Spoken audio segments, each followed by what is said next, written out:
sit down.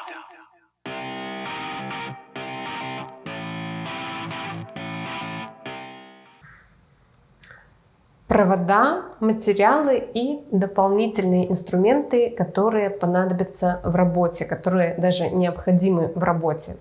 Значит, нам понадобится два провода, чтобы подключить наш сетап.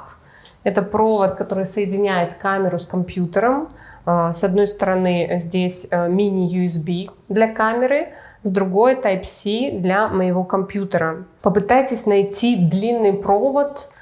Чем длиннее, тем лучше, чтобы он не мешал вам во время съемок, не болтался под ногами, под руками, потому что компьютер может стоять где-то подальше от камеры, да, и этот провод еще надо будет где-то спрятать. Я не смогла найти длинный провод, я нашла только короткий провод такой, мини-USB и USB, и мне предложили взять переходник с USB на USB. Я рискнула, взяла, и он нормально соединяет камеру с компьютером. Связь иногда теряется, но очень редко. Если установить все, закрепить и не трогать стараться, то все будет подсоединено хорошо. И второй провод – это провод сетевой адаптер для камеры. Это батарейка для камеры, такой блок и розетка. Камеру нужно подключать к сети через такой адаптер. Если вы только учитесь стоп-моушену, то не важно. Можно, чтобы камера работала на батарейке, потому что упражнения будут не долгими, не длинными. Но если у вас очень длинная сцена, очень длинный проект, в стоп-моушене сцену можно снимать полдня, целый день. Съемки могут переноситься на следующий день, поэтому сетевой адаптер очень важен, чтобы не менять батарейку и не двигать камеру, чтобы не поехала сцена, композиция и на монтаже не было скачка. Фон. Я пользуюсь бумажными фонами и пластиковыми в зависимости от материалов, которые я снимаю на этом фоне. Я очень люблю бумажные фоны за то, что они как-то равномерно освещаются, они не бликуют, они не отражают свет, на них нет вот этих полосок бликов. И бумага очень яркая. Можно купить разных цветов бумагу в творческих магазинах. И выбирайте, конечно же, большие размеры, А0 и больше, если найдете. Вот. Ну а пластиковые фоны, конечно, нужны для того, чтобы снимать материалы, которые морают. Пластиковый фон трудно освещать, поэтому вам понадобятся какие-то более глубокие знания в освещении и фотографии. Материалы по креплению. Очень необходимы прям скотчи всякие.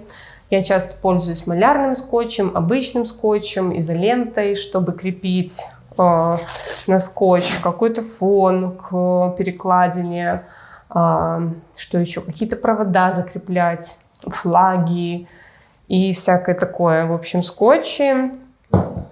Потом какие-то вот такие зажимчики. Ну, это маленькие зажимы, есть еще более такие крупные зажимы, прищепки тоже для крепления фонов и других предметов. И еще по креплению есть такой вот материал, очень классный, называется офисный пластилин. Такая вот липучая масса, на которую тоже можно крепить и фон к столу, и к стене, и провода к стене. Она очень такая липкая, очень хорошо держит. Если, допустим, вы не умеете сверлить стены, то можно повесить картины на стены с помощью вот этого вот офисного пластилина. Он многоразовый, и поэтому у него такой небольшой расход. И офисным пластилином я креплю какие-то предметы в сценах.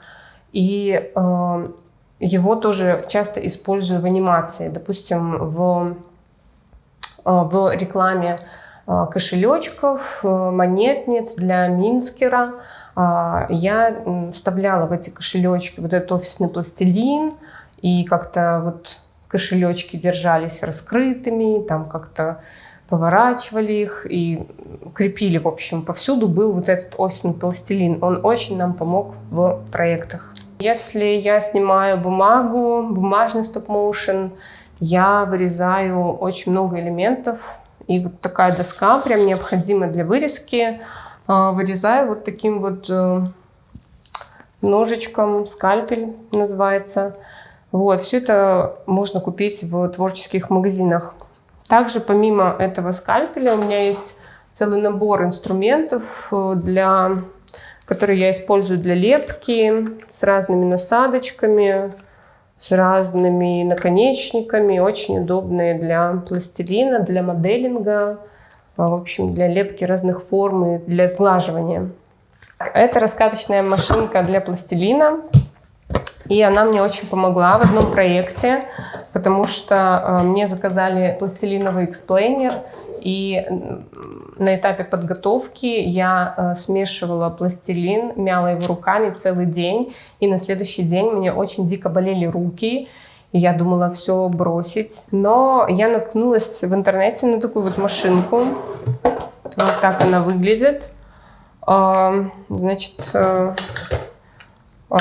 между вот этих двух бобин мы закладываем пластилин, прокручиваем ручкой, прокручиваем все это ручкой вставной, и пластилин смешивается, и через пару таких смешений, да, вот из двух цветов можно получить третий. И эта машинка меня на том проекте спасла просто.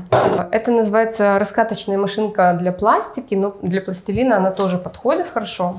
И она ускоряет работу и облегчает вообще работу. Арматурные риги.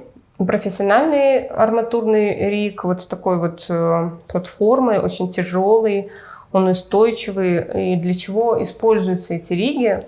Для того, чтобы поддерживать объекты в объемной сцене.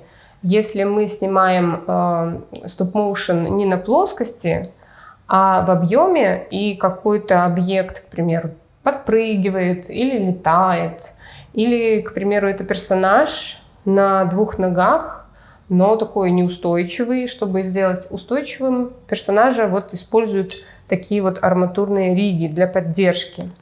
Конечно же, эти арматурные риги попадают потом в каждую фотографию, и в каждой фотографии их приходится затирать, чтобы ничего не было видно.